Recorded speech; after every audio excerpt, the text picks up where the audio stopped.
In this guide, I'm going to show you how to lock Facebook profile even if it is not showing up. Before we do get into this guide, make sure to like the video and subscribe to the channel with all notifications on. It really does help the channel and it lets us know that you want more content like this. We'd greatly appreciate it. And if at any point throughout this guide you did have any questions, just ask them down in the comment section below and we can help you out further. I'm going to be doing my best to reply to every single comment down there. But first things first, go in and open up the Facebook app and then tap on your profile icon and open up your profile page. From here, tap the three dots near your profile up towards the very top, and you're going to see all of your profile settings.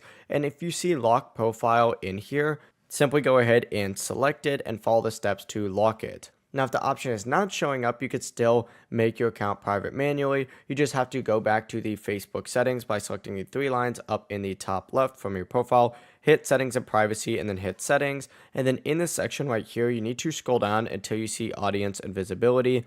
We're going to see profile locking right here. You're able to just lock your profile just like so in this section. Just keep in mind, you do have to be a personal account. You cannot be a professional account like I am right now. But that's the full process. It really is as simple as that. If you guys had any questions, ask them down in the comment section below and we can help you out further. I'm going to be doing my best to reply to every single comment down there. Before you do leave this guide, make sure to like the video and subscribe to the channel with all notifications on. It really does help us out. Let's know that you want more content. Have a great rest of your day though. Peace.